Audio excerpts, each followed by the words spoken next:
I don't want to like just look this up sort of willy-nilly. Well, like live. On the fly? Yeah. I'll do it. Well, a lot of us will know it off the top of our heads, right? 5-0 last year to start the year. Yeah. The year before that, they were both 2-3 and 3-4. Okay? Yeah. And then went to the NFC title game. Sure. That's 2022. In 2021, that's the year you just mentioned. They won their first 2 games, then they lost 4 in a row. Yeah. 5 of 6. They were 3-5. Went to the NFC title game. And then the year before that, they were also 2-3. Now that ended up being a very bad year. That's the year that Jimmy missed the entire second half of the season. But Jimmy was in there for portions of their 2-3 start. So this really isn't that out of character. It's really not that out of character. And for me, especially when you bake in, and this is, I think, an important thing that Skills just said a short time ago, like, I wonder how much this matters to you all. I know at the end of the story, it doesn't matter at all. But in this moment, how much does it matter to you the way the 49ers lose a game? A lot. Okay. It matters a lot because you aren't getting beat. You've been beaten once this year. Minnesota beat you. It was a road game. Minnesota is better than everyone thought, including you. You thought they'd be good, and they're better than that. They're undefeated. Yeah, I didn't think they'd be 5-0. I don't think that they're going to go 17-0, but Darnold is good. Justin Jefferson's amazing, and their defense with an unbelievable defensive coordinator is nasty. That's a good team. So you went to Minnesota, you got beat. You went to L.A., which is a virtual home game. It's a VHG, and you spit the bit, horse racing term. You gacked it away, Gagasaurus Rex, and you lost. And then you have Arizona at home in a get-right spot, and when you beat New England, whatever. And Arizona, you repeated, rinse and repeat. Lather, rinse, repeat. You gacked it away. You made mistakes. You looked like slop. And so it's because of the way you've lost that is so alarming. And then you add to it the injuries and, you know, the perspective of now taking on Seattle and what if you're 0-4 in the conference and 0-3 in the division. So who you lost to, how you lost to them, all those things are big factors. Well, you know, it's funny because you're just talking about Minnesota, so I just looked at this. Now, you know me. I don't want to get into November and December. I have no idea who's healthy, who's playing. I don't know what's going to happen to the Vikings. Yeah. But if you do want to play a game on paper, because what place did the Vikings come in last year? Do you remember? In the NFC North? What? Like, obviously Detroit won it. Yeah, I think they were third. Wasn't Green Bay second? Green Bay made the playoffs, so. Listen to this third-place schedule. Now, I'd argue Minnesota was 7-10, tied with Chicago. So they've already beaten the 49ers, the Texans, and the Packers at Lambeau. 3 playoff teams from last year. So you can't say that it's been an easy schedule through their first 5, and they're 5-0. And their next game, they will host. They've got a bye this week. Their next game, they will host the Detroit Lions. Also, very difficult, and we don't know if they'll win it or lose it. But then listen to what happens after that. I mean, they go to the Rams, and then they host the Colts, and then they go to the Jags, and then they go to the Titans, and then they go to the Bears, and then they host the Cardinals, and then they host the Falcons, and then they host the Bears, and then they go to Seattle, then they host the Packers and go to Detroit, last 2 games. The point I'm getting at, if the Vikings continue to look like they currently look, and if they are blessed with some health, and maybe some of you have already done this, I think you can totally adjust what the goal is for the 49ers this season. Forget the 1 seed. Forget it. Well, you're 4 games behind Minnesota. Exactly. 3 in a tiebreak. And listen to that schedule. Yep. I don't know if there are 4 losses on it. There might be. Well, Chicago's, pretty good. They're okay. Their division is not going to be a cakewalk, and look, it's the NFL. They may end up losing 8 games. I have no idea what's going to happen around the corner. But this is not a schedule that is dotted like the 49ers schedule is, with the Chiefs and the Cowboys and the Packers and the Bills and all of this stuff that the Niners are going to have to go through, the Lions. So I think you're squarely focused on win the NFC West, and you take an early season step toward that if you can dot your I's and cross your T's and play well tonight. Yep. And according to the look-ahead lines that we were referencing yesterday, Minnesota is underdog in 8 of those games after the bye. What? According to the look-ahead lines, they're underdog against the Rams on the road, 3.5, at Jacksonville, 3.5, at Chicago, 3.5. I wonder if you're right. I wonder if those don't adjust. Yeah. They There's may not no way adjust. the Vikings are dogs to the Jags. I could see them being dogs to Chicago. Yeah. Chicago's, better than you At think. Soldiers, sure. They're tough. Their Dogs defense against is good. Detroit in the last game of the year. Sure, But that's fine too. But against the Jags, get out of here. Seriously. Come on. That's not a thing. I do look at, the Niners and the number 1 seed, and even if you win this game and you get to 3-3, well, then now you're just 3.5 back of Minnesota. You don't even think about any seeding yet. Right now, you're just trying to think about, can we still win the West? And if you lose tonight and you're 2-4, well, you're still able to win the West, but now you're 2 back of Seattle, 3 back if you count the tiebreaker, 0-3 in the division.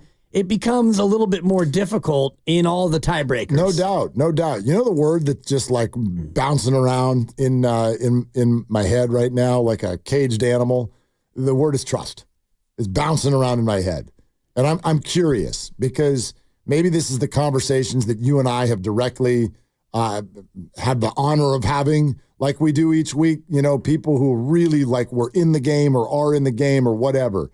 But when I think about, for example, Greg Cosell going, the Niners didn't forget how to play football, right? And I hear Mike Holmgren go, guys, it's injuries. And I hear Ron Rivera go, their identity's missing, and they're going to get it back, and the season is just starting.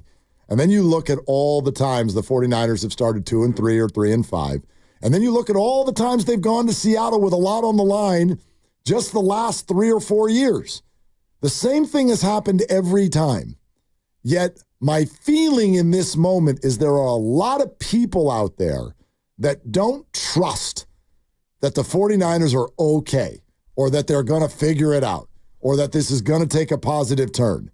Even though for 5 years running now, outside of your quarterback getting hurt, it's kind of done nothing but that every year.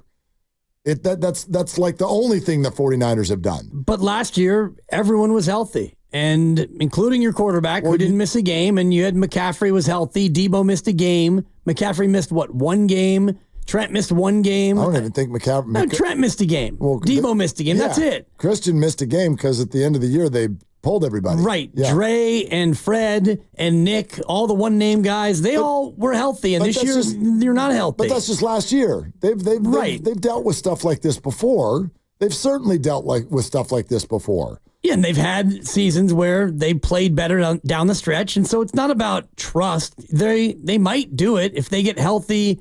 Even if they lose tonight, they still might be able to go out there and beat Kansas City. You're allowed to beat Kansas City. Yes, they are. I checked. Dallas, and you've got other games after the bye, and after the bye, they've seemed to be pretty good. You get healthy, and you get that break, and their bye comes at a good spot. So, yeah, it's not out of the question, but it feels like this team, this group, and every team is different, this team feels different to me. It doesn't seem to me that defensively you have the same level of depth, and your front is not – I don't think that your front four – is as good as it has been in previous years. That's fine. But I guess here's what I'm getting at. Like, when I hear you say that, you're talking about right now. But what I'm trying to stop myself from doing is taking the frustration of these first 5 games and projecting it. This means X, Y, Z for later in the year. I have no problem if you want to say that the Niners, what word do you want to use? Disappointing?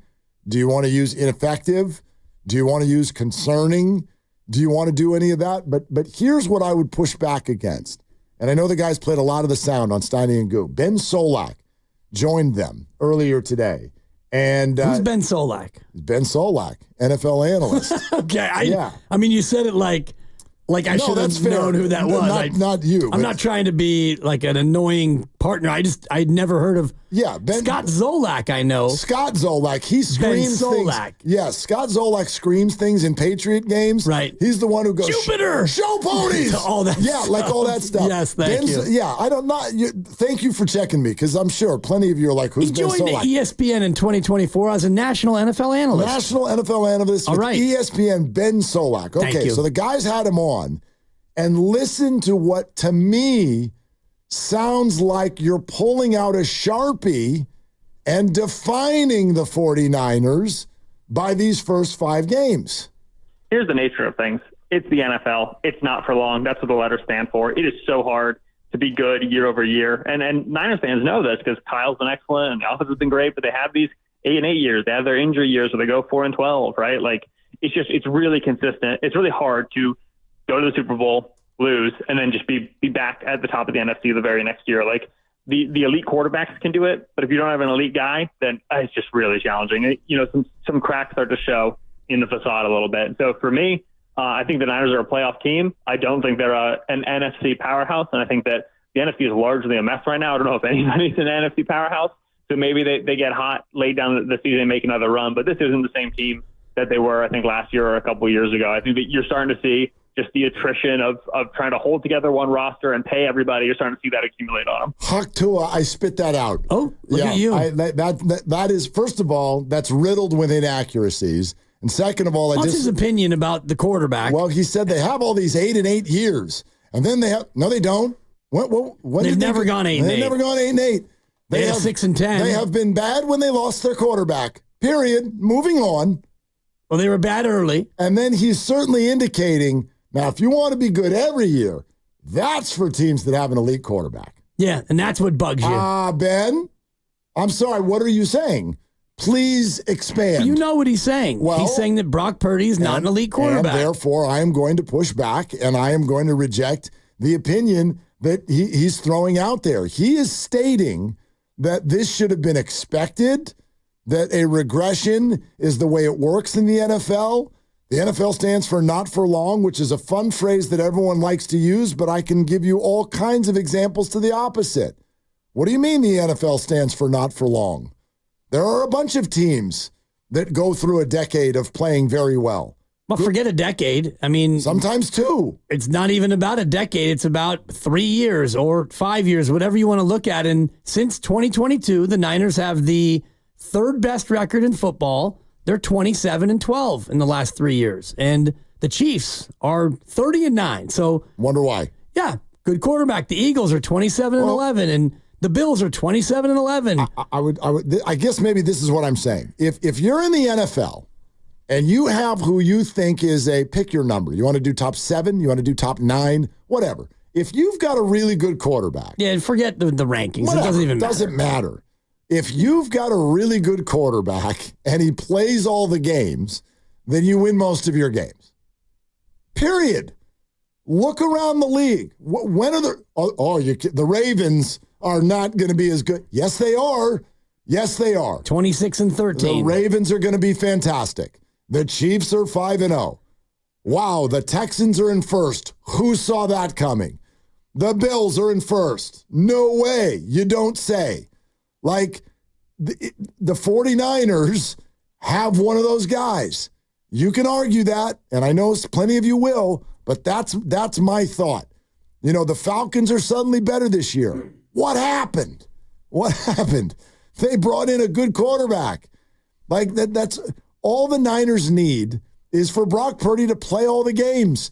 And if he plays all the games, that doesn't mean you automatically get 13 wins, but I'd argue you probably automatically get 10. Well, maybe 9 based on the 2 you've given away, because I do believe that their updated win total right now is 9.5. They're over under. That's interesting. Because of the 2 that they kicked away. And I think it started the year at 11. So those are games that you would have looked at and counted as wins. But it's interesting, the idea of putting it down in Sharpie, because you can't put anything in football down in Sharpie based on the injury threat. So what can you look at? Right, but I gave that put qualifier. Down in Sharpie, like, you can put Kyle Shanahan in Sharpie that he's a really good head coach. I actually do think you can put it down in Sharpie if those guys I named stay healthy.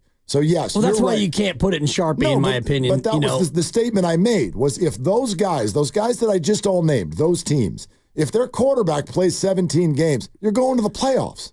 Period. Possibly. The Texans are going. The Ravens are going. The Chiefs are going. They're going to go. Well, those are the teams Lions, that are like the Chiefs are 5-0, so they still have the wiggle room to have a couple of games like the Niners did. The Niners don't have that wiggle room anymore. Accurate.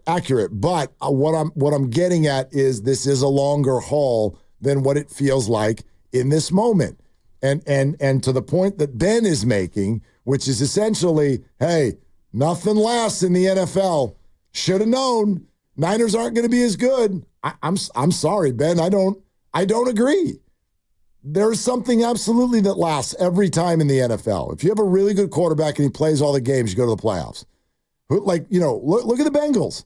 When Joe now they may be the thing that would be a great rebuttal to what I'm saying. I don't know where they're going to go, but in Joe Burrow's career, it's been very clear. If he's there, they're going to dance a little bit. When he gets hurt, which has been a lot, they don't. Now, this year, they're 1-4 and he's healthy. So maybe that's the thing that fights what I'm saying, because I think he's a really good quarterback. They're an odd situation because their defense is a problem, but think about other teams that we know. For example, Dallas. They've made it 3 straight years. Their quarterback is good. Yep. Philadelphia, since Jalen Hurts took over, they're in the playoffs every year.